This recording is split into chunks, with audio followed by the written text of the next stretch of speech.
What up? What up? How's it going, everybody? We're back with another smoke session with the man, the myth, the legend, Ricky Williams. And for everyone who didn't watch, last week I went to the Hall of Flowers and I got hooked up with a bunch of Highsman swag. And I'm actually smoking on some Highsman goodies right now. I'm about to spark up the halftime Ken Jiffy Jr. Everyone in the chat, make sure you throw in what you guys are smoking on. And what up, Ricky? Thanks for joining us again. Yeah, I just finished smoking on an old school OG. I'm really on this kick of really like going back to the old school strains and like training my palate, because all of the hot stuff out there right now, all of it was crossed from a couple like root strains. Oh yeah. And I think to really appreciate the variety that's out there right now, I'm going back to like those old school strains. What was it? What strain were you smoking? It was just a classic OG.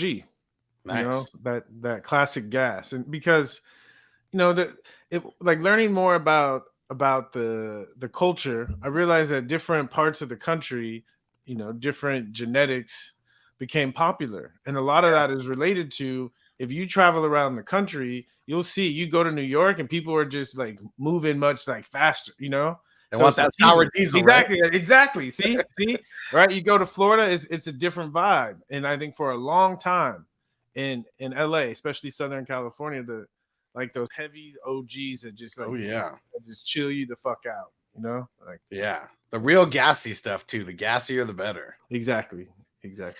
Yeah. So I mean, you were at the Hall of Flowers. What was it, 2 weeks ago? Now I was there too. Everybody who I was talking to, it was always, you like fruity or you like gassy, because everyone knows like some people may not like both. I like both, but I'm from SoCal, so I'm usually going for the gassy first. Yeah, and this is like, as I'm learning more, I think we're gonna move away from indica sativa hybrid, and I think we're gonna move closer to fruity, gassy, floral, I call herbal, or earthy, Yeah. And what they're finding is there's a very close correlation between how a lot of people express how something makes them feel to their ability to identify the smells and the flavor. So it's fascinating.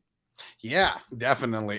And it's funny. So my friend Bogard from the GMM network, he's like, man, everybody in New York, he was like, I feel like a New York guy could go into a dispensary, sit there for like 30 minutes, look at all 40 different strains, and then I need that sour diesel. Just give me that sour diesel. Exactly. Because you know what you're gonna get, that effect. And I think that's where it's coming, where people will know.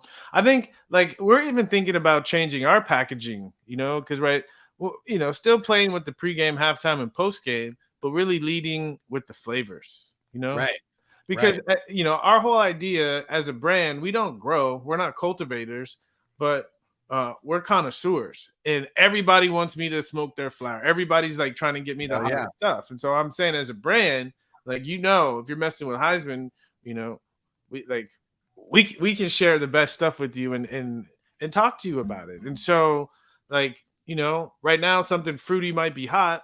We might find something fruity, but it's very different in the ability to like share with people, this is our variety of fruity. This is the different kind of gases.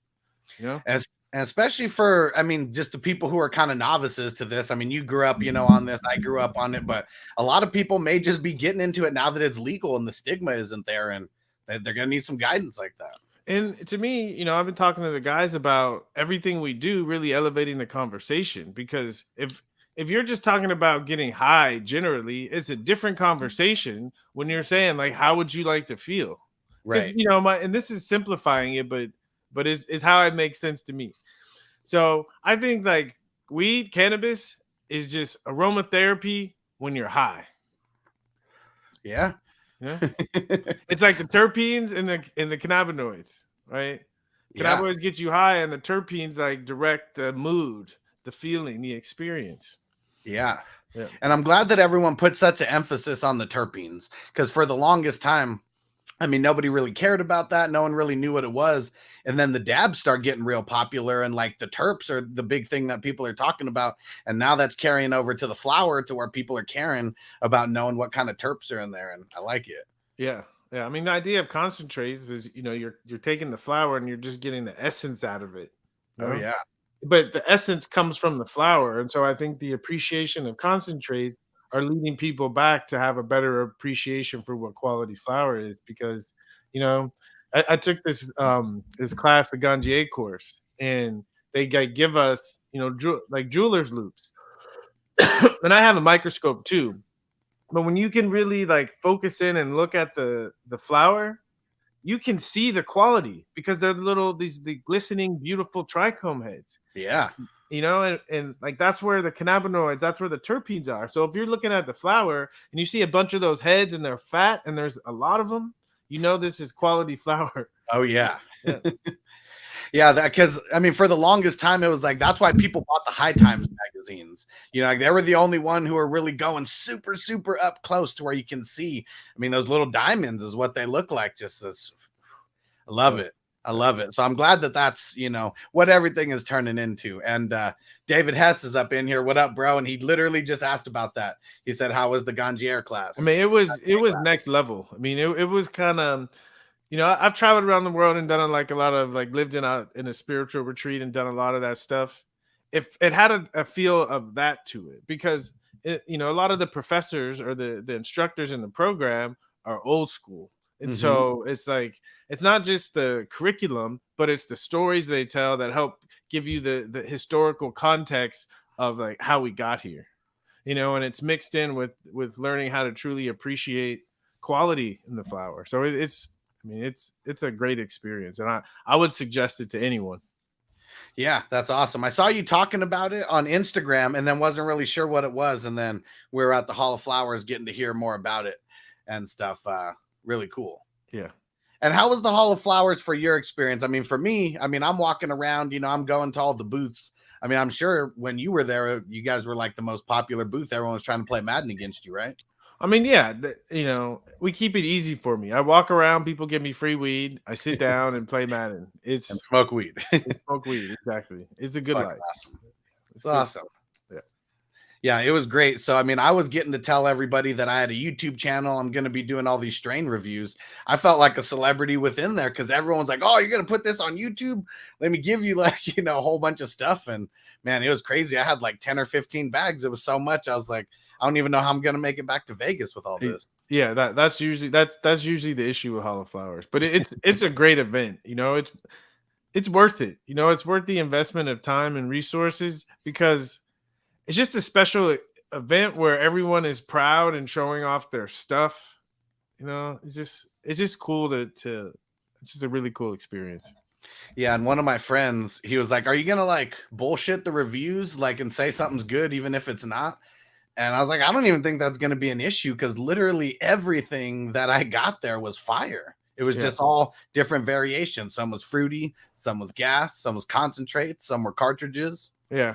That's interesting this is really what we focused on a lot in the Ganjier program is so we sit at a table and we'd all have a sample of the same batch. Okay. But we all have a little nug. And the first thing we do is visual. So we look at it, and then we take our little loops and we look really close.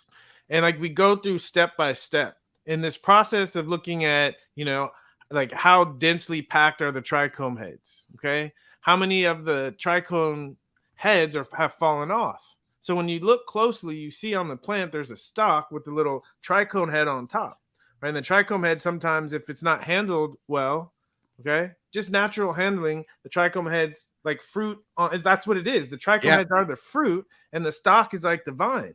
And so if the tree is shaken too much, okay, then the fruit falls off and you can't use it. So when you go through piece by piece and you really examine it like that, quality jumps out, because quality is not just the quality of how it's cultivated. It's the quality of how is it handled in the line of custody. Is it thrown in a machine to be trimmed? Is it hand trimmed? How much care is taken along, and the quality, if it's taken care of along the process, it comes through in the final product. Hell yeah. That's awesome. And what up, David P? He said this Get High 101 class isn't costing me extra, right?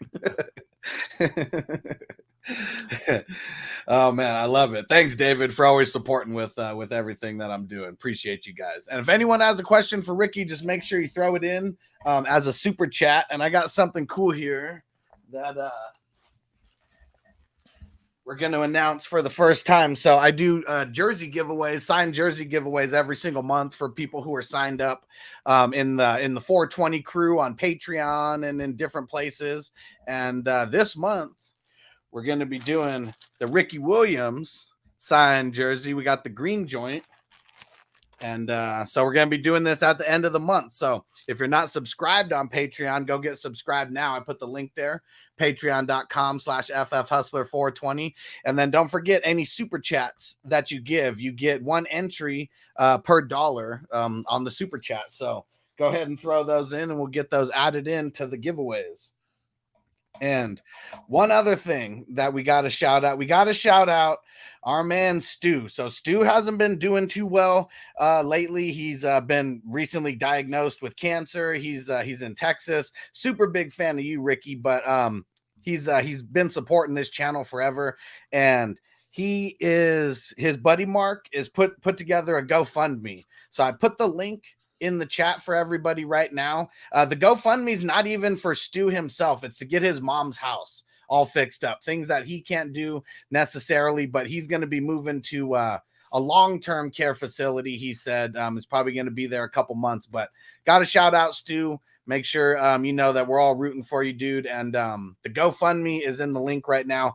Even if it's $10 or $20, you know, throw something in. I think they've raised about 3,000 of the $5,000 goal, but we got to take care of his mom's. Got to do it. That is so cool. Yeah. So shout out a couple things there, and let's see. And what else we got to talk about? We got to talk about astrology and fantasy football. I went through. We got all the top 10 players, every single position for the last 10 years.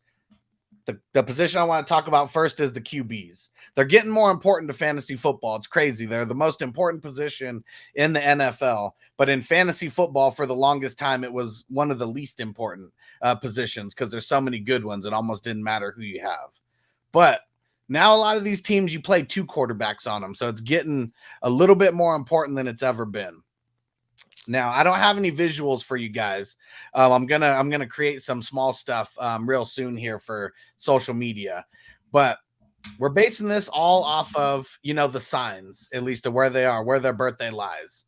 And guys like Tom Brady, Aaron Rodgers, Russell Wilson, they kind of tip the scale. But the Leos of the last 10 years, that's been the big sign. And then we got Sagittarius, Capricorn, and Taurus. Those are like the four big signs for these QBs who are having top 10 seasons. Yeah. I mean, it's interesting because for me, this whole project is really a research project, you know, is because the type of astrology I do is more like psychological, talking to people. It's not really performance based, but I know enough astrology that if I get enough data that I can find patterns. Okay. And so it's, you know, sun sign astrology is helpful, it's very useful, but for doing research, it's not very accurate because there's only 12 categories, you know. And so, you know, and there's what 30 teams in the NFL. 32 now, yeah. 32 teams, yeah. So, you know, it's tricky, but we can learn from the patterns, you know. And when you're saying that, thing that comes to mind is, even if you don't know a lot of astrology, you can understand like a style of quarterback. Okay. You can understand a style of quarterback based on astrology. And so Leo and Sagittarius in astrology, we call fire signs, because so these are going to be quarterbacks that are going to be more risk takers. You know, they're going to light up the scoreboard. They're going to be able to pull the trigger, you know? So these are the ones that are going to tend to have the bigger, larger kinds of games. Okay. But the nature of fire is fire can flare up. Okay. But then it can be put out. So, you know, it's either on or off. So again, so if you're, I think of streaky, you know, Leos and Sages, they're streaky. So if they're on fire, you know, if they're on fire, great. If they're in a slump, you know, right, like Russell Wilson, right? At the end of last season, kind of after he got hurt, he kind of was in a slump. And when Right. you're watching him, you felt like there was no fire. It was just was like, damn. But when Yeah. he's on, right, the fire is it's great. All right.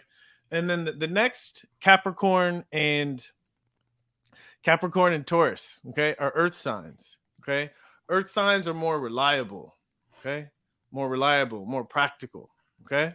So for earth signs, just a general thinking is if there's a solid game plan, okay? So this is for individual games. If there's a solid game plan, earth signs are going to do extremely well. Okay? Fire signs, game plan helps, okay? Because it gives them some structure, but too structure of you have to follow the rules for fire is not going to work so well. Okay?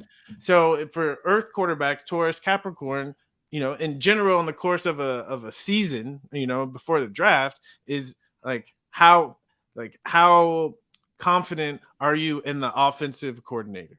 Okay, does the offensive coordinator have a reputation for putting together solid game plans? Okay, right, and also you want to earth signs. I think of the tools around the quarterback. Fire sign quarterbacks they have enough they can make it go without necessarily all the tools because they're dynamic. Obviously, tools are going to make everyone better. But you have a Capricorn, Taurus quarterback, Earth quarterbacks. If they don't have tools, they're operators. Okay, they're not going to be as flashy. All right. Crazy. And so the Taurus, there was only 4 QBs who were there: Matt Ryan, Cam Newton, Alex Smith, and Blake Bortles. Yep. Yeah, makes sense. Taurus especially. Taurus can be streaky. I think of like Taurus is like a Taurus quarterback or the player in general, but a Taurus quarterback and Cam Newton is what's making me think about this. When they're comfortable, okay, right, they're unstoppable. Yeah. Okay? When they like have that comfortable fit, like when Cam took the Panthers to the Super Bowl, like they had a system down. The way they were running, they had it down. Everything was clicking. Exactly. But then you put him in a more complex system, like when he went to the Patriots in a new team where people don't know you and appreciate you when it's uncomfortable, he's going to struggle. And it was funny. I remember last season when he went back to Carolina and he had that early success.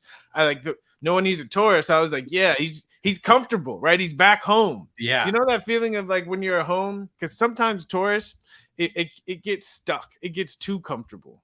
That's like the downside of Taurus. It can get too comfortable. Sometimes you're like with your girl and you've been with the girl for like a long time and just kind of getting like too comfortable where it's getting kind of boring, and then you go on a trip and you just are away and you like people don't understand you and you miss that comfort and you feel awkward. You can't wait to get home, right? You can't when you get home, right? You give honey a big hug, right? It's like the comfort and the familiarity, like you appreciate it more because you've been in a place where you didn't have that. Yeah. Yeah. And it's crazy. So even that, I mean, that applies directly to Matt Ryan because it's like they kept going through different offensive coordinators. And it was like the second year that he had that OC, he's killing it. And then, that OC goes and gets a job somewhere. It's a new OC and then he sucks, for that year. He was always like top 10 or like bottom 10. And there was like no in between. So that makes a lot of sense with him. Well, yeah, this is what excites me, the back and forth conversations of like, I can share like what I know, you share what you know, and together we can piece this together. Yeah. So I'm really curious, like a guy like Matt Ryan now going into a brand new system with the Colts, even though the Colts seem to have a really, really good system, in play. That he does make me a little bit nervous, but everyone's so off him that he might be a good value for where you might be able to pick him in the fantasy league. Yeah. So, the thing that I'm curious about is how similar, right, is the new system he's in to where he was last year. Okay. And also to look and say, if through many of the offensive coordinators that he's had in the past, is this current system similar to any of those systems? And if they are, how did he do in that system? Because it's always the Shanahan systems. That's where he really killed it. Like, I mean, it was Shanahan, you know, that was his MVP year, the year that they lost the Super Bowl and all that. And who is this? So it's Nick Sirianni. I know he was with the Eagles. Bogard, the guy at the GMM network. He's the guy who knows all these systems inside and out. So we're gonna have to and Bogard, if you're around, maybe let me shoot you the link and you can get on here for a few minutes. And because I'm telling you, the thing that people probably I think underestimate a lot is the fit with the system. Right. That's huge. You know? If you can take a average quarterback and you find the right system for him, meaning the system that utilizes his specific abilities, right, he's going to be good. You take a great quarterback, but you put him like you take Tom Brady and you put him in a system where they expect the quarterback to run, right? That's not going to work. Right. It's not going to work. And no one would be that stupid, but yeah, like we were talking about the Capricorns, Lamar Jackson is one of those ones there. I mean, Harbaugh's the man, you know, just creating a perfect system for him to like get in and work through him and really just highlights everything that he does good. And then you go back to like Vince Young, you know, and like they let him cook a little bit rookie year, but then it's like a big fight to like get to like change his style. Yeah. Really didn't understand that. It was like a waste of a career. Yeah. A Taurus, you're not going to change it. You're not going to change a Taurus. You know, it's fixed earth. You're not going to change a Taurus. You kind of have to, it's not baby them, but you do have to keep them comfortable. And if you do, right, I think it's like Taurus is represented by the cow, you know, and it's like a bull, right? With some image of the bull is, you know, he's got like smoke coming out of his nose and he's charging. Okay. That's what happens when they're not comfortable. But a bull is just a male cow, right? They're in the pasture chilling, you know. They got access to the heifers. They got access to the grass. They're comfortable. They're good, right? They're gonna do their job, okay, right? But you piss them off, okay, right? You mess with their heifers, mess with their grass, right? They're gonna come get you, you know. So, yeah, that's hilarious. All right, so the next three signs that we got on here. So the Virgo, they took up 9%.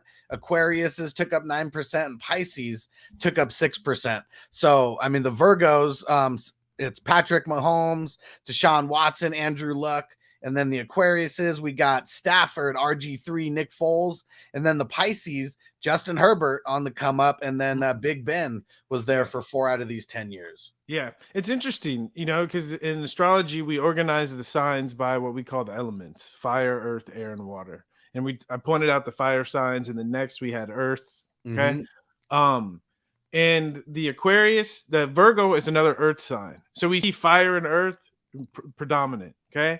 And then we see Aquarius as an air sign. That's the first air sign, the only air sign. And then we get Pisces, which is a water sign. Okay. And the nature of air and water, okay, is that they're changeable. Okay. Right. The air is always blowing with the wind. And water, water in astrology is connected to the emotions. Okay. Emotions. So the nature of air and water is they're less stable. Okay. And so we see less of this kind of energy in the quarterback position. Okay.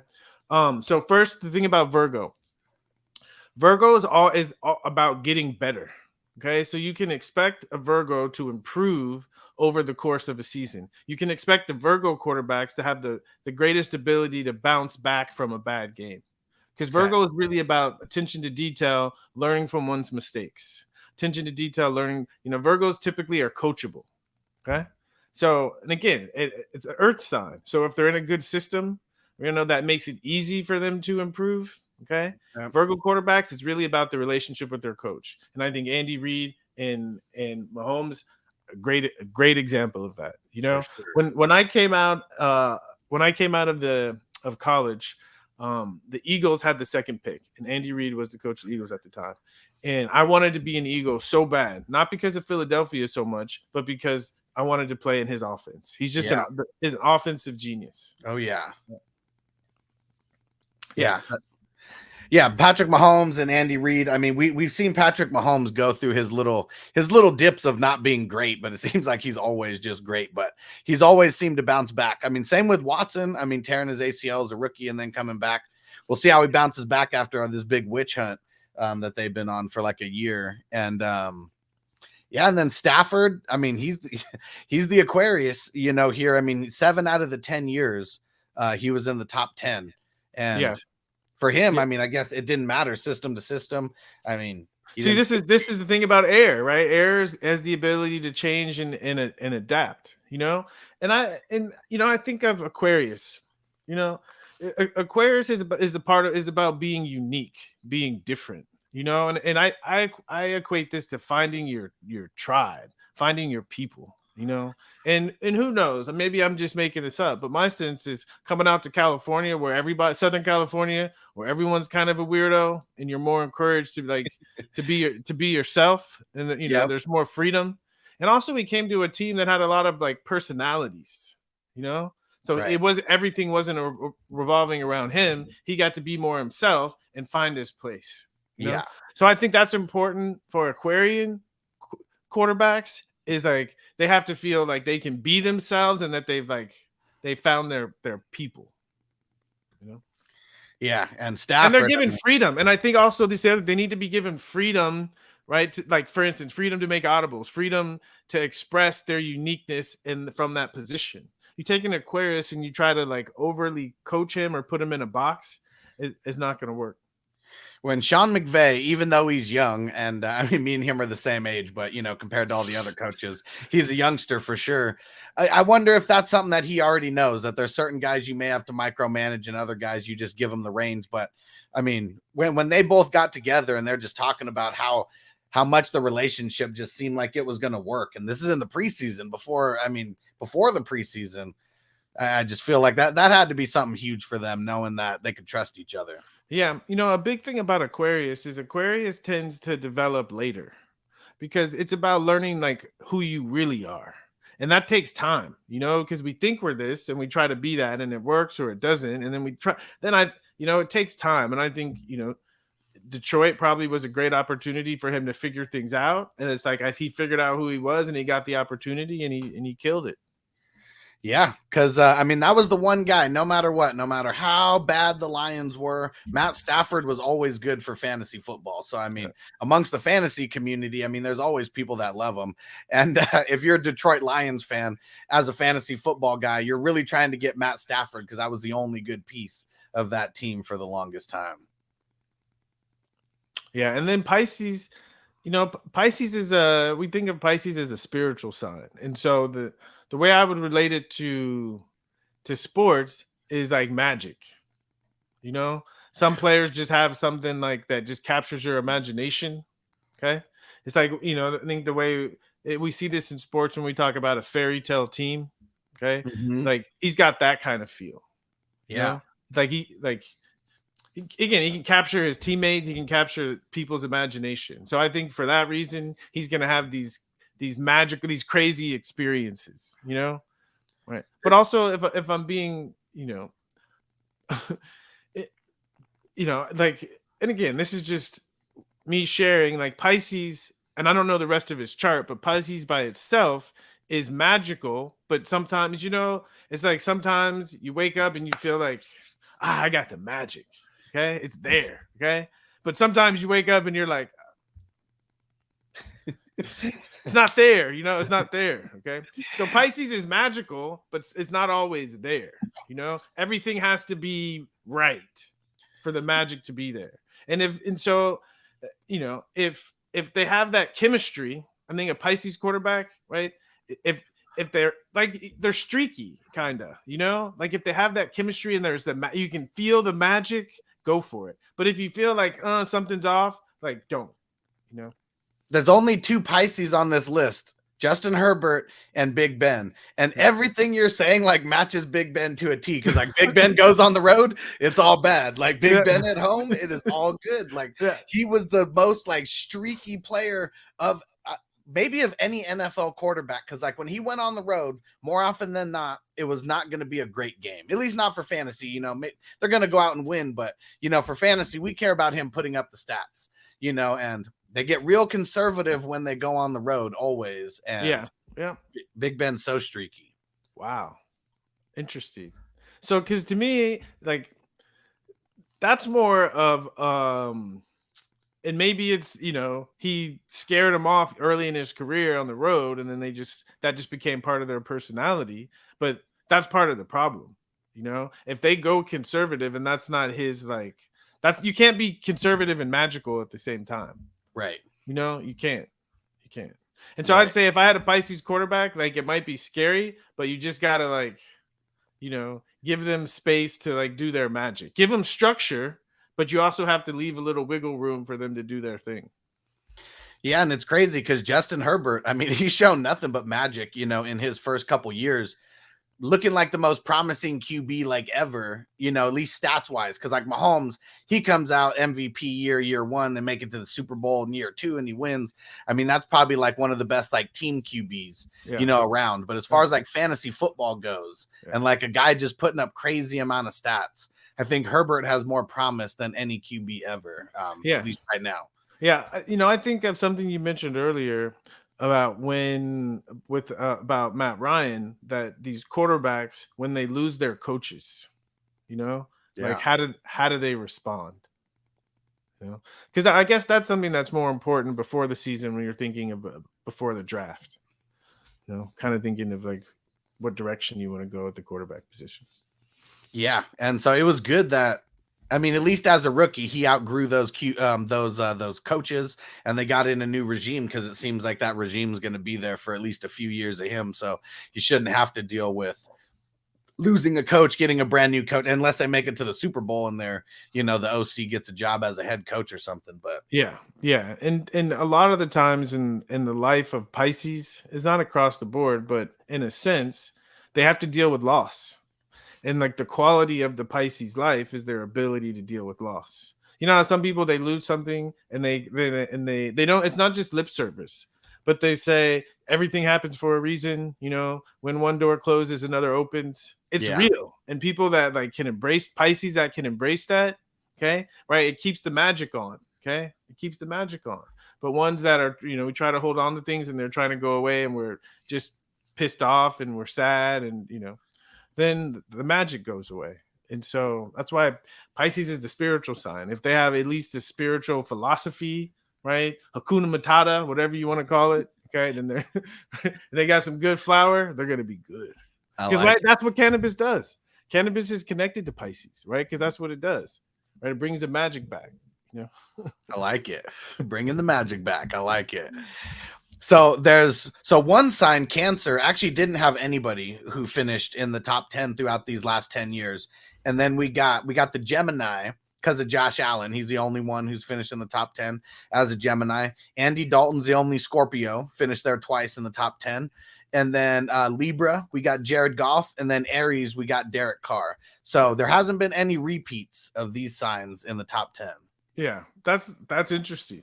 That's interesting. So what do you make of that? I think the nature of going through, like, the air signs are so changeable, Mm-hmm. And I think part of, and I'm just flowing here, part of giving you insight, at least from my perspective, from the inside.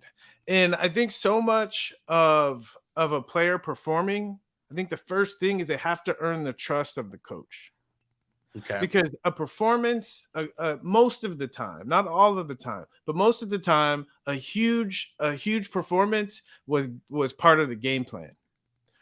When we come in on Wednesday and the coach has a game plan, they already have an idea of what weakness they want to attack or what they want to exploit. So in their mind, they have a feeling of what plays are going to pop. They already have a feeling of who's going to have a big game. They're not always right, but enough of the time. Okay. Yeah.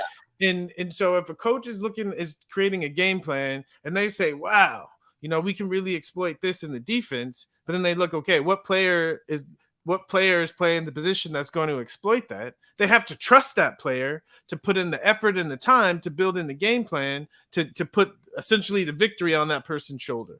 So a lot of the time it's like, yeah, what does the game plan say? But more often than not, it's who on this team can we trust? And we have to like create a game plan that allows us to make sure that they're getting a ball and putting us in a position to win. So the number one thing is about the player earning the trust of the coach. Okay. And, air signs, okay, again, very changeable, right? sometimes, especially Gemini, they joke is you don't know who you're going to get. I'm a Gemini, so you don't know who you're going to get. Okay. So if a coach doesn't have a strong relationship with the Gemini quarterback, the coach probably is going to be really hard for them to trust the Gemini because they don't know, it's the definition of trust is they don't know what they're going to get. Okay. I'm a Gemini again. But the way you overcome that is you have to be a superstar. Okay. Where they say, I don't know what I'm going to get, but I know it's going to be good. Okay. Right. Hey, I know Josh Allen might have been that guy because as a rookie, I think 3 QBs were taken over him in the draft. He's drafted 9th. He's done way better than all those guys now. As a rookie, second year, it was kind of like wishy-washy. And then it's in that third year where maybe it was getting all the coaches' trust or something, because that's when he really unleashed it. It's definitely getting the coaches' trust, but it's also maturing. And I think, in the vein of this conversation, I think what's going to feel good to a Gemini is if I have a lot of weapons around me. Okay. And I have the ability to do a lot of different things. Okay. Because that's Stephon Diggs that year. Yes. Yeah. And so just giving him more tools, more variety. Okay. And the other thing is Gemini rules the arms, and he's got a great arm. But again, the nature of Gemini though is that it's not always consistent, right? It can do a lot of different things, and if I was a coach dealing with the Gemini quarterback, it's just make sure that we communicate, So just when you walk in, I know which Josh is here today, then I know how to speak to him. I know, right, which Josh is here this week. So we know how to game plan for that one. So we got 2 rookie QBs that are actually Geminis, Malik Willis and Kenny Pickett. Mm-hmm. So 2 of the top 3 guys. In most people's, it's crazy because Malik Willis, he was touted, as, I thought that he was always kind of be looked at like Lamar Jackson, maybe be an early second round guy, late first guy. But so what do you think about them? Just specifically, I know that's all we know about them is them being Geminis, but what do you think about them transferring to the NFL? Well, so speaking from experience, and it's kind of a theme that's been coming up. It really is, especially at that position. It's really about the relationship with the coach and how they fit in the system. So generally speaking, without having a lot of information, if I have a Gemini quarterback coming in, I'm going to when he first comes in, I'm going to try to give him as much information as possible to see what he can handle.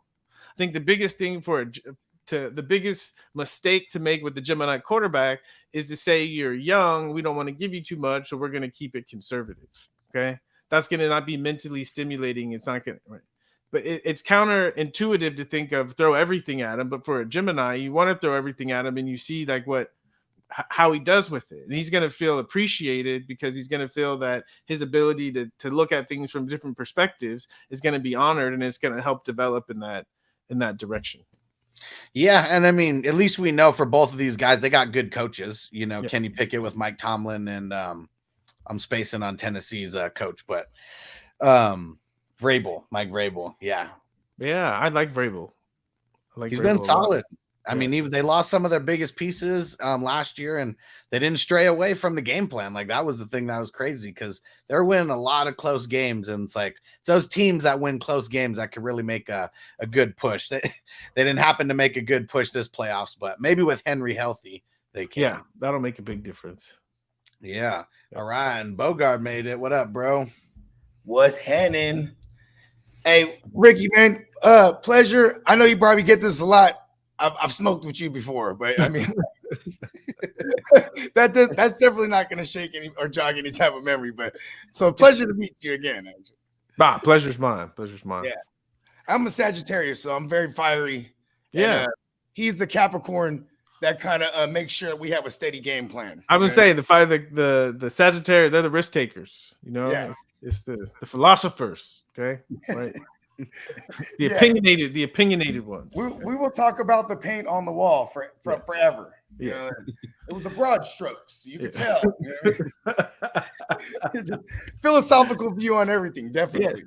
Recognizing patterns. So it's funny. Is Sagittarius, as they say in the book, Sagittarius is about football, outdoor sports.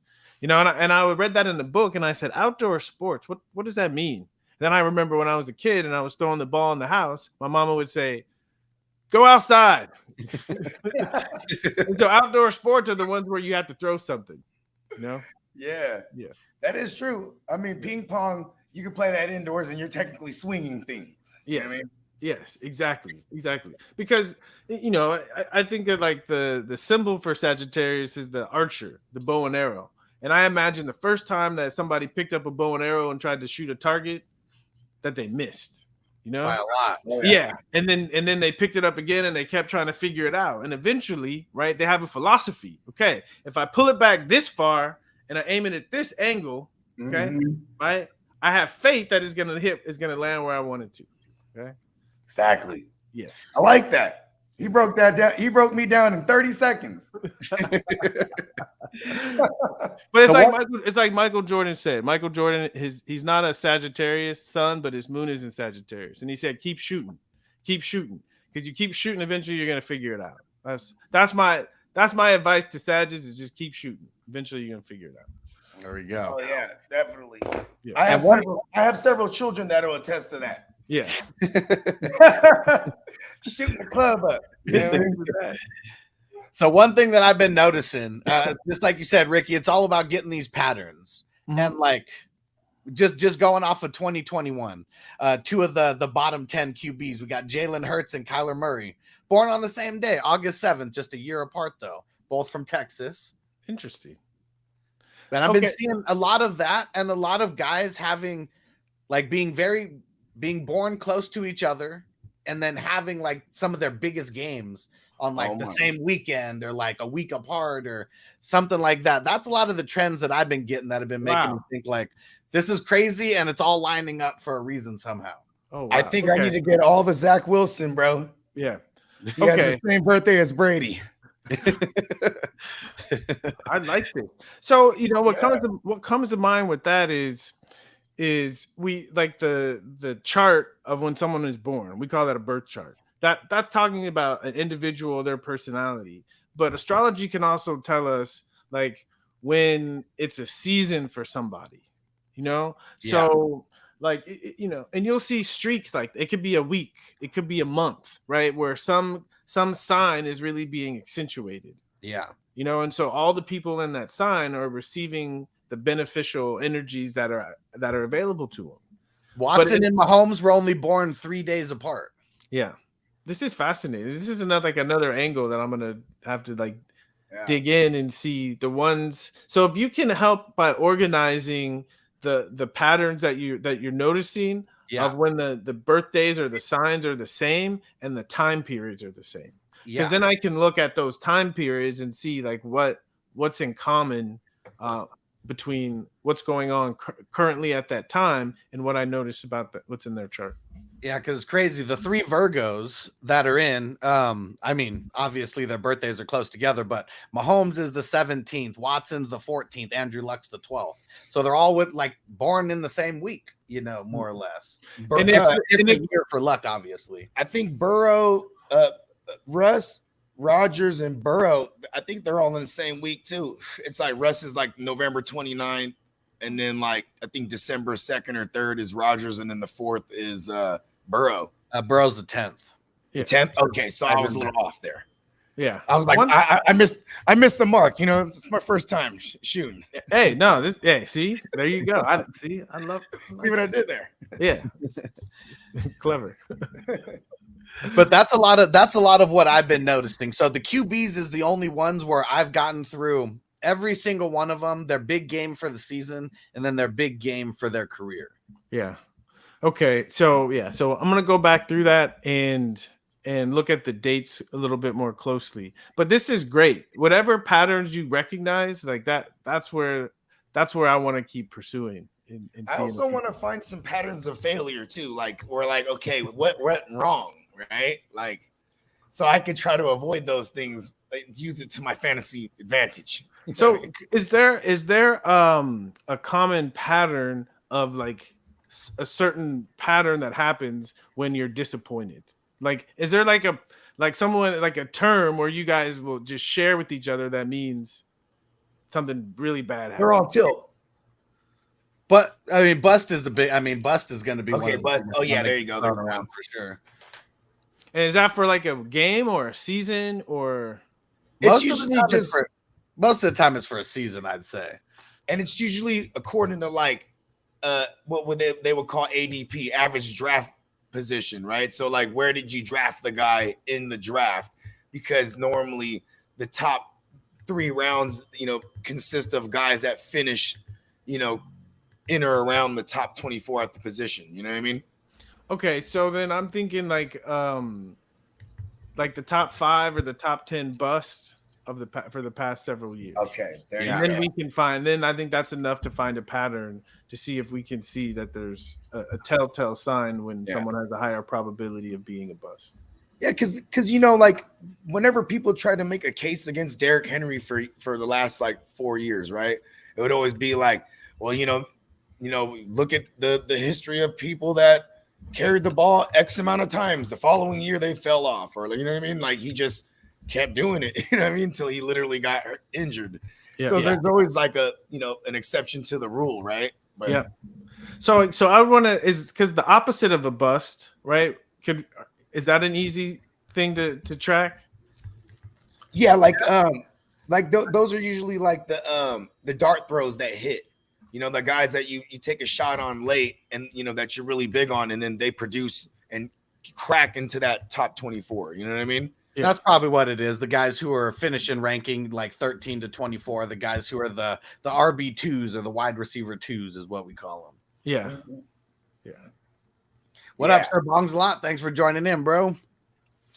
All right. Yeah. So this has all been crazy. There's a lot of data going on. So I've made it through all the signs and all the top 10s for every single position. And it's kind of crazy. And Leos across the board. There's more Leos in the top. What's 10. Tony Gonzalez? Tony Gonzalez is. I might have missed the TE portion. I was on from the beginning watching. But we only did quarterbacks today. Oh, yeah. Okay. Oh yeah. It's a series. Yes. Yep. So we're going to be doing the other positions. Don't spoil it, any Tony. Yeah. So I'm curious, like because this is kind of all new to you, Alex. The whole astrology stuff. So as you're like going through this, what is your experience like? Well, it's kind of blowing my mind. Really a lot of it just because.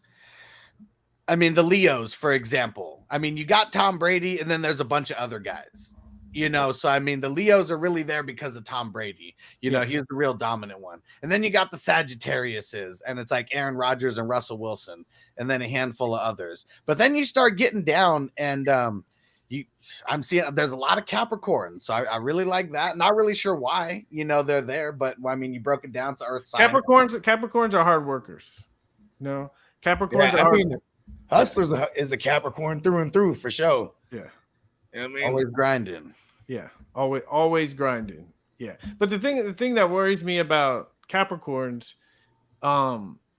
they're tough, but sometimes Capricorn can be like too tough.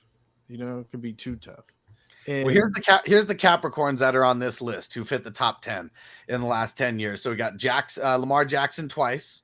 Winston once, Breeze, he's bringing up the Capricorns there because he was on it 7 times out of 10. Carson Palmer, Eli Manning, Joe Flacco, Carson Wentz. But we got a bunch of Super Bowl, champions there too. Yeah. Yeah. Interesting. Because, Capricorns are achievers. The goat climbs to the top of the mountain. Okay. But also Capricorn also is very tied to usually a fall. It's like climb to the mountain and then you have a fall and then you have a choice. Do you quit? That's my life in a nutshell. Yeah. That's funny because he hit that on the head. No, but the potential for a Capricorn, either they get worn out or they get better with age. Either they're worn out or they get better with age. So Capricorns, right, over time, watch out because they're moving in one direction or the other. Yeah, and the guys, Eli and Joe Flacco, it was more, I'd say after the first part of their career. Same with Carson Palmer, already a couple years in. Lamar Jackson's really the only one who's like right out of the gate, just killing it right off the bat. And he's had a couple off years now, but curious to see it if he does bounce back. I would say off year. I would say they're like off years based on a comparison to his MVP year because he was still been like, you know what I mean? He's still been legit. It was just that was just awesome. But my year. sense, and let me know because you know more than me. But a lot of times, Capricorn, when you get to the top of the mountain, right, is really hard. It's really hard to forget what it feels like. So almost it'll feel like nothing is good enough unless you're getting back to the top of the mountain. Definitely, yeah. Hit the nail on the head right there. That's for sure. And yeah, high highs and low lows. And I mean, Lamar Jackson, I mean, that's kind of been his career in a nutshell. I mean, in 2020, I mean, he did finish as a top 10, but he was injured, a bunch in the COVID and all that. Last year, I mean, to no real fault of his own, I mean, shit, everybody on the damn team getting injured. I mean, you can't really help that. Yeah. But I'm curious to see because the Ravens, they've always been super solid. And I like how everything is built around Lamar Jackson, everything he's doing. Yeah, things are harder. It's not a negative thing because we can talk about the positive qualities of things being harder, right? Like I said, for Capricorns, they're either like getting worn out or they're getting better with age. So when you have to face a lot of difficulties in life, if you surmount those difficulties, you get wiser and you get better with age. But if the difficulties like are too much and they weigh you down, then you just become exhausted. Definitely. And so I think the biggest thing, the biggest issue I say with the Capricorn quarterback, especially in Baltimore, and interesting that Flacco and then Lamar, but interesting about a Capricorn is just to make sure you don't overwork them. Because a Capricorn is not going to say, I can't do it or don't give me more work. Wow, that's Lamar Jackson in a nutshell. Yeah. Because he definitely looks overworked a lot of games out there where he's literally got to do everything or they're not even going to be in the game. Hey, do you remember they had the longest streak of games where like just total 100-yard rushing games as a team, right? Yeah. And this was, I think it was week 3 against the Chiefs last season. So like they just need one more yard. They already like they have the ball, they just need to milk the clock. But they make an emphasis to keep that record going. So he rushes for 2 yards, but he pushes a pile. Like, you know what I mean? Like, right, that's Capricorn. The word, yeah. So you have to do that. Yeah. So the idea, and hopefully it's coming across, is that when we're thinking of astrology, it's not like it really describes people. Like we can say all Capricorns are going to be like this, but it creates. I'm trying to create an image. When Capricorn is like the worker, right? Just the machine, right? Like my astrology teacher, and he's helping me with my app. He's a Capricorn, and this dude, like, if we're having a conversation and we're talking about writing, we'll get off the phone, and for like hours, he'll just bang out like 10 pages, and I'm like, damn, he's just a workhorse. Like he gets an idea, and he just has to like make it real, and so. It's not describing a person, but it's describing like a way of being, and you can like play with that idea. Is again, and it's funny. There's no like not cancers, right? Cancers. I have a lot of cancer in my chart. Cancers are sensitive, and so it's like it would be difficult. And again, I'm speaking from experience. It's like cancers are moody, and so as everything is going great. Okay, the cancer is going to show up, right? But as soon as you fumble or throw an interception or something goes wrong, the nature of cancer is cancer not only feels bad for itself, but it's so sensitive it feels how it let everyone else down. So, oh man, you made me just think of a crazy story involving my brother who's a Cancer.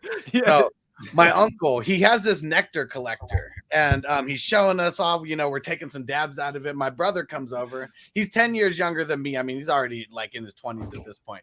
He grabs the nectar collector. My uncle's so excited to show him, and he grabs the one part where like the bottom half just falls out and like completely shatters. And like you just giving that story reminded me of that story. He was so disappointed in himself, but probably that he let everybody else down too. He was completely like just pissed off. Yes. Don't fucking talk to me. Like he was just completely exactly. So it's I mean, other positions can do that, but a quarterback has to be like so present on a consistent basis. I'm not saying it's not possible because there's more stuff going on in a chart, but the nature of Cancer, it's more of this like caretaking, nurturing kind of vibe, So Other And positions, that's not a good trait for a QB to have. exactly. Right? It's not a good trait because they have to make decisions, and you got to like be focused. And so is that a coincidence? There's literally zero, QBs, cancer signs who were finished in the top 10 in the last 10 years. Yeah, I think it's interesting. I mean, the data doesn't lie.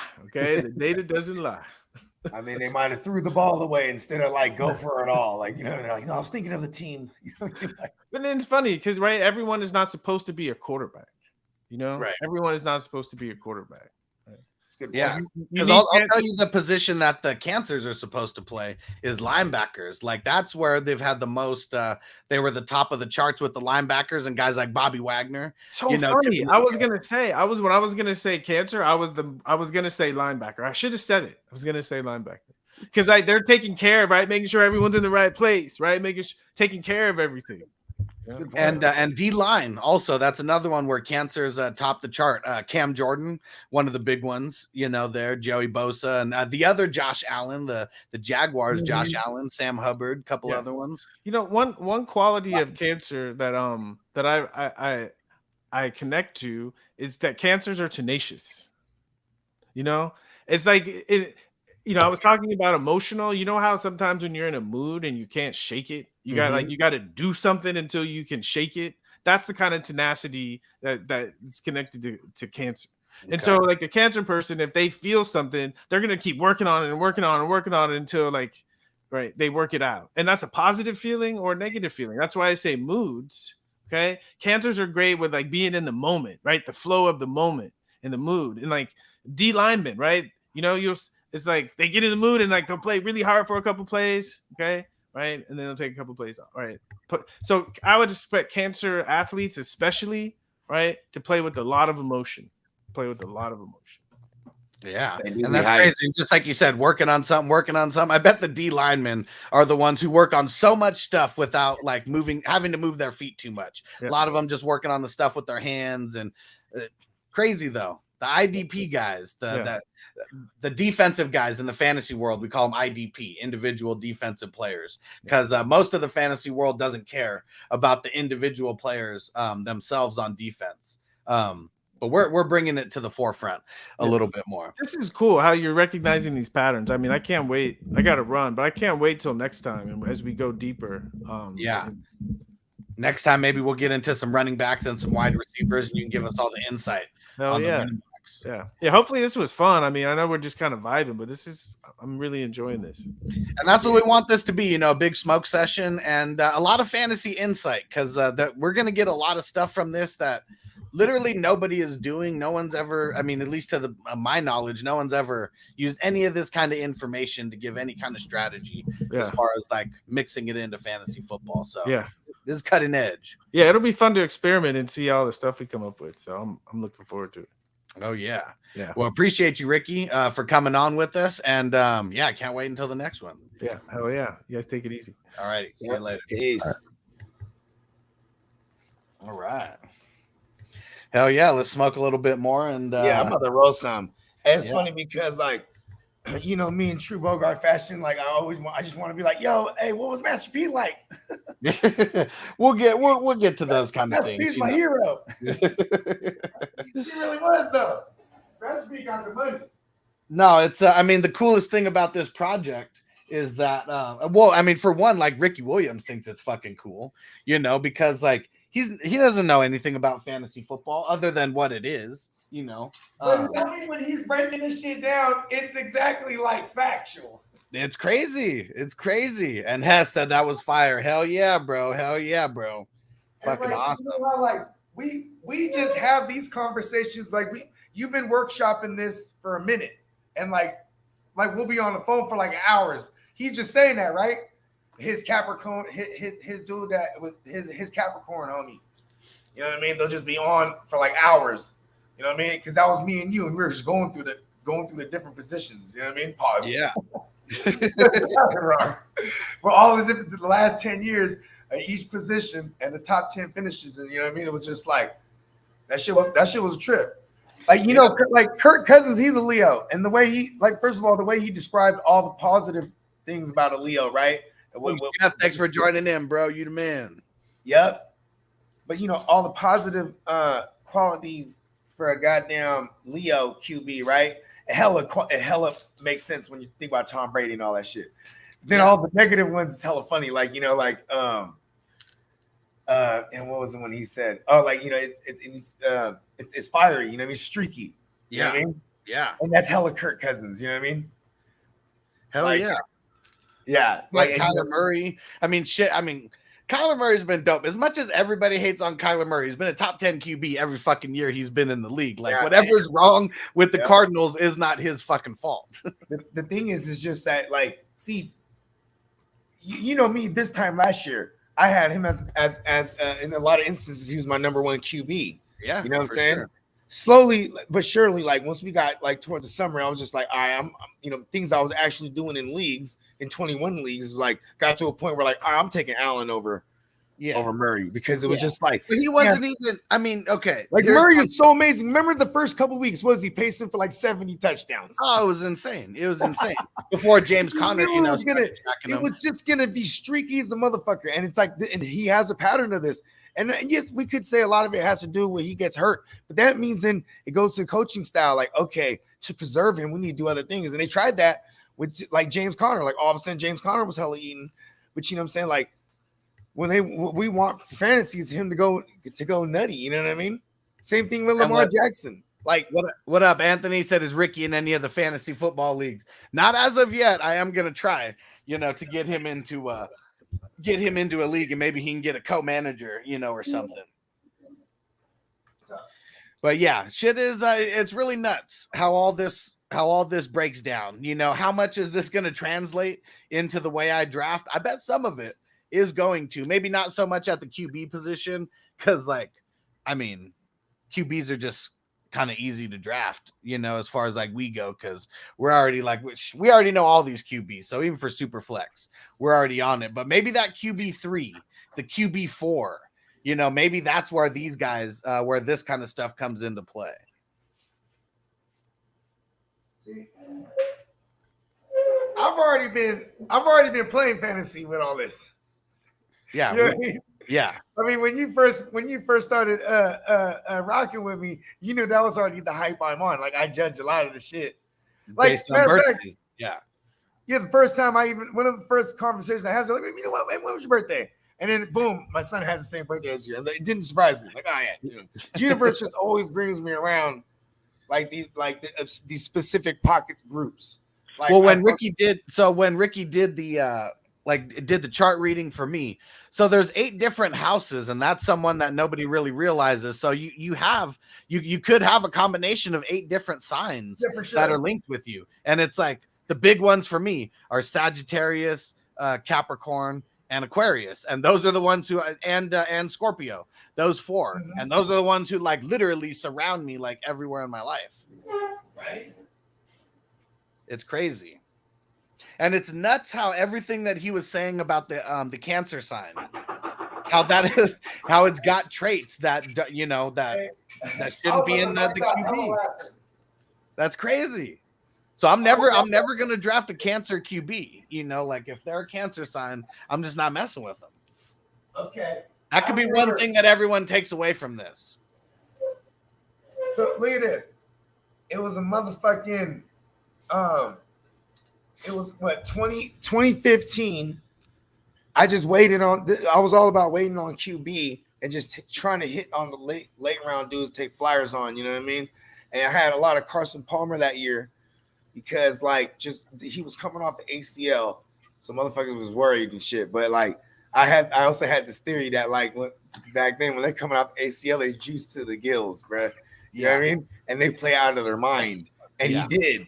But then, the emergence of David Johnson, later on when the weather got cold, and then couple that with him just declining as fuck because and then he sprains the finger, and then it's then he's just really handing it off, and it was starting him in my Super Bowl that year. I remember losing and just being high. He put up 14 points or something when he was putting up 30 burgers. You know what I mean?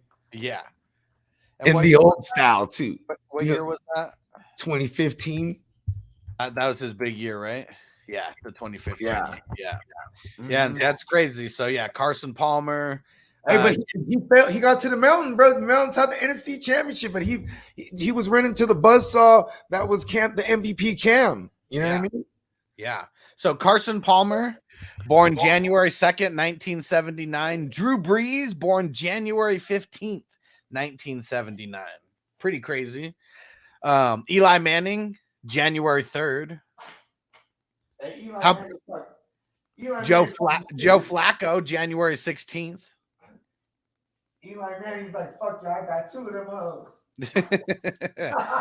Lamar Jackson's January 7th, and then Carson Wentz is December 30th. Oh, and Jameis Winston, the January 6th. Hey, I ain't gonna lie. I love betting on Jameis because Jameis is his dumb ass will get one. What up, John? Said fins up. Yeah, fins are gonna be dope this year. Yeah, and then if they ain't, they're gonna get Brady or somebody. They're gonna make a drastic move next year. They're gonna be like, all right, peace out, Tua. That's what's dope is because this year you get Tua in a new system. Hey, what's Tua's birthday? Don't tell me he's a Cancer. Hold on. He cares too much. But the wrong shit. He's a Pisces. Okay, yeah. So like there'd be 2 birthdays. What was it? So the 2 Pisces who have made the top 10 over the last 10 years are Herbert and Big Ben. But that's crazy though that Herbert. So Herbert's birthday is March 10th, 1998. Let's see what Tua's is. March 2nd, 1998. Right. That's crazy. So born within 8 days of each other. There's something for a crutch in this motherfucker. Crazy. Born 8 days, you said? Yeah. Both of them in 98. Tua's March 2nd, and Herbert's March 10th.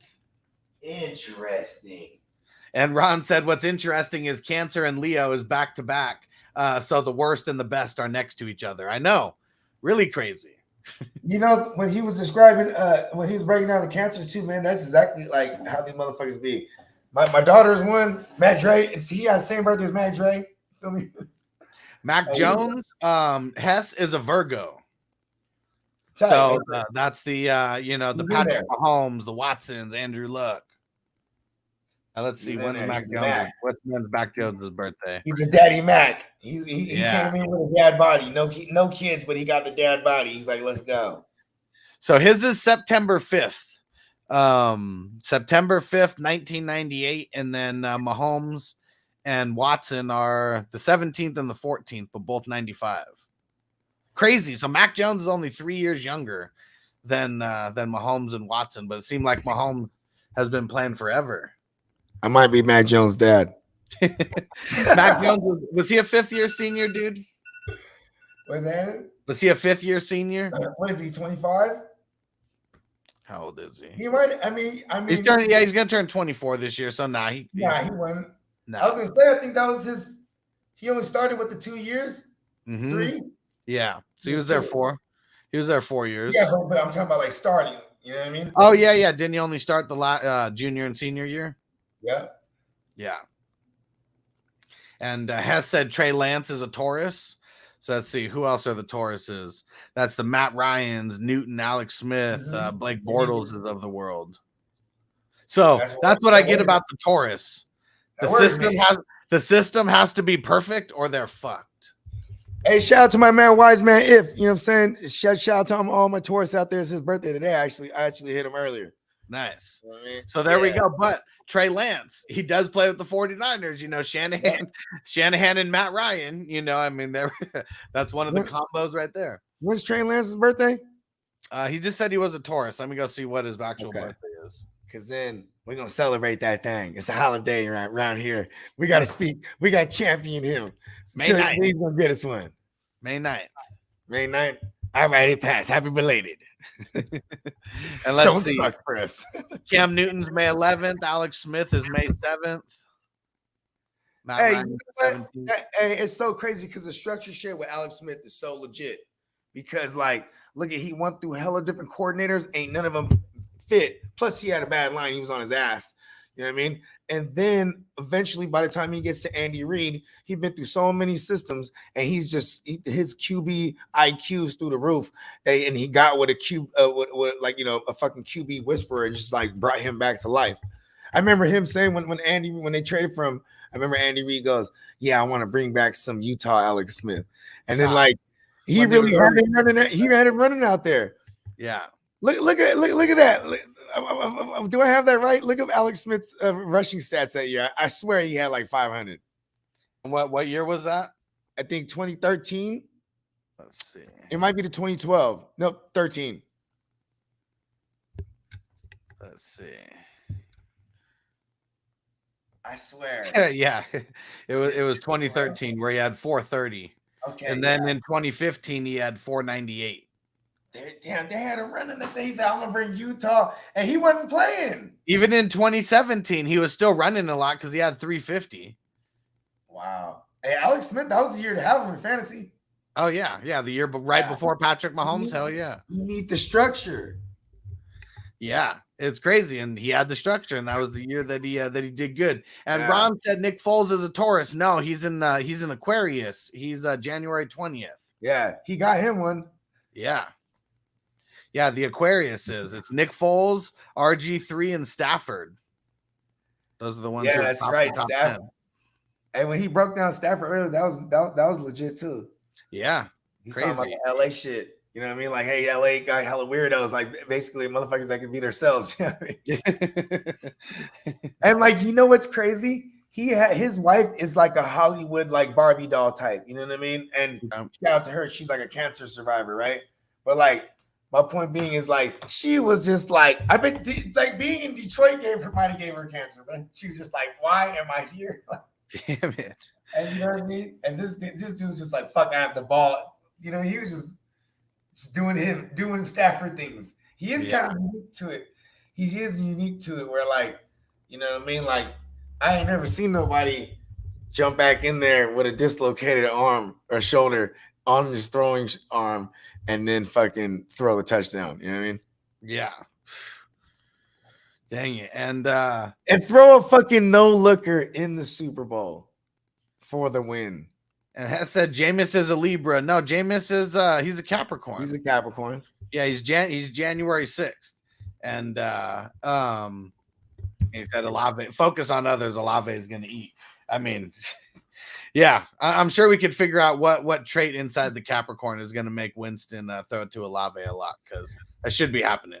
You know what he said a lot too about like you know it makes me want to look into coaches too. Like I know I always like rocked with Shanahan because he's a Sag. You know what I mean? Like I wanted him to come to the Niners when he was like the hot name floating around, and then we came and I was like, yeah. But then it's also like being in Sagittarius when he makes these epic mistakes because you know we'll go for it all. You know what I mean? Like we will swing and miss. You know what I mean? But like because there's so many times we will knock it out right out the park. You know what I mean? I'm sure all of this could be translated, you know, one way or another. You know, Hess, I think Hess said it earlier. He's like, let's get some birthdays of some GMs going. Right. Hey, you know what though? Like, yeah, because whatever Les Snead is, that guy's a gambler. He's like, let's do it. That's the guy that you can like call him like fucking, you know, like on a Tuesday morning, like, hey, what are you doing? Sleeping. Let's go to Vegas. Hey, Les Snead gets down, bro. Yeah, I love it. Jim Irsay too. That's an owner that like legit got caught with chow mein and perks. Yeah. It's nice to be the owner because obviously nothing happens to him. Yeah, I mean this was before all that shit too. Before they started canceling motherfuckers. Because remember, didn't they remove the buddy from the Clippers, the owner? Oh yeah. Well, yeah. I mean, there was more ties to racism with him than anything. Yeah. Oh yeah. That is true. Yeah. Yeah. That's right. That's what happened to him.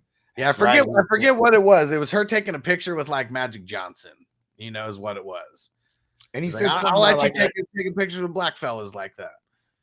It was something to that extent, you know, but that was the PG version of it. Yeah. Yeah, what a fucking dumbass. And he has to sell the team and he gets $2 billion for selling the team. Like, man. One day we will be at the top of that. I feel like it was a ruse. Oh, nah, because they probably would have gotten. They probably would have gotten. Well, maybe not. Who knows? I mean, $2 billion was a lot for that. What? I wonder how many B's he got, and he probably still like owns like a piece of it. $2 billion. But that was like, I mean, that was years ago at this point. Who knows what the Clippers are actually worth now? Yeah, I'm about to get one more joint.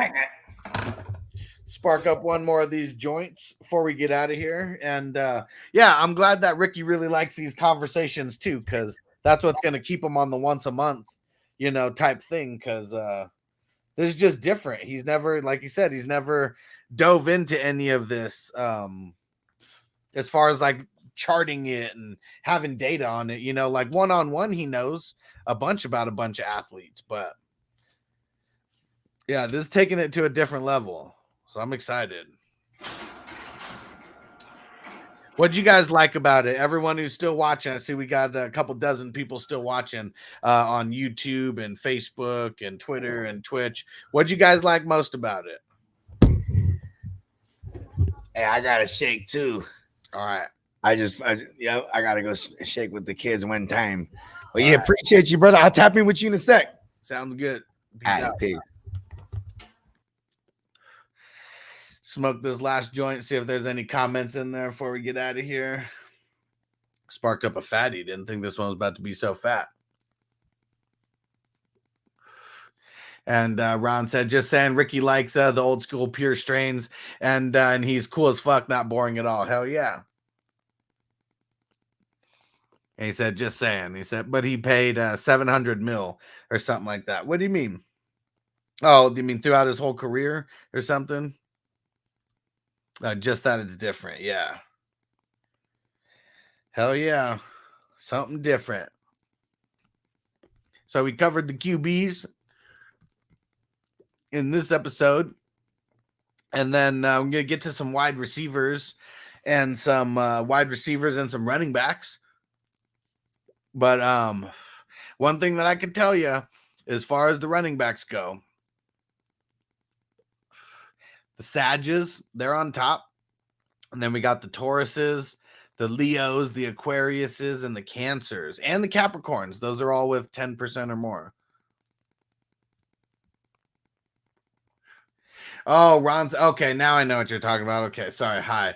So Donald Sterling paid 700 mil. He probably paid less than that because he had them long back. Like he's the one who moved them from fucking San Diego to LA. So I bet he paid way less than 700 mil for them. He's on the team for fucking ever. Damn, dude, the cherry fucking fell out. Yeah, and then said not that he sold for $2 billion. He did sell for $2 billion. Yeah. Yeah, so and then it was it was the ownership or whatever. It wasn't a single person. It was like one of those like ownership entities or whatever. And Ron said, whenever you guys shorted it to SAG, reminds me of Vag. You're a savage.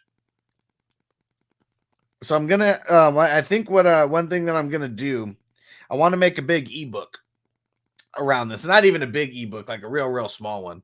But just a bunch of just so we know who's what sign, which signs finished in the top 10 over the last 10 years, like things like that.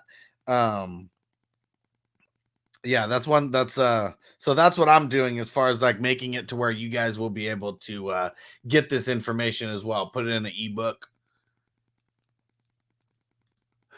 And Ron said, I'm saying the punishment was making a fuck ton of money. That's what I said. Like, wow, what a fucking punishment, right? Making fucking $2 billion. Being forced to sell the team for fucking $2 billion. All right. So, yeah. Once a month with Ricky, it is going to keep going down. Like, oh, you showed him, sold the team for a huge profit. He learned his lesson. I know. And especially Donald Sterling was one of those guys who was like a slumlord and shit, like this fucking bastard. So yeah, he definitely didn't learn anything. And appreciate you guys rocking with us. We had a ton of viewership. For sure, the most popular show of the month. And of course, because it's Ricky, he's the man. But thanks for everyone for chiming in. Thanks, David, for leaving the super chat. Appreciate you guys. Don't forget, there's other ways that you can donate as well if you want to get extra entries into the Ricky Williams signed jersey giveaway. You can join as a YouTube member. That'll get you some extra entries every single month into this one and every month after. You can sponsor the podcast. There's a link in the description where you could do that. And yeah, go to hustlerpod.com. Go leave a review. Really appreciate you guys. And yeah, we're out. I'll see you next video. Peace. You ready, Jerry? I'm ready. Just want to make sure you're ready, brother.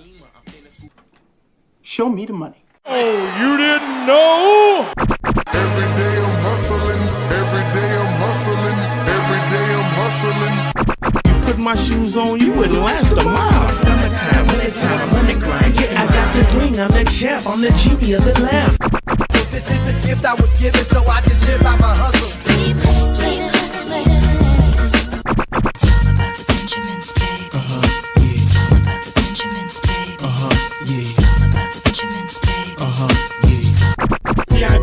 My pocket, it don't make sense, but don't make a profit. So I hustle, ladies and homies. Make money, money. Hold out here for a pill. Really tryna get this money for the real. I want to find a thing to save my life. So I hustle. It ain't over for me. No, it ain't over for me. Here comes the money. Here we go. Money talk. Here comes the money. Show me the money! Okay, let's go smoke that joint.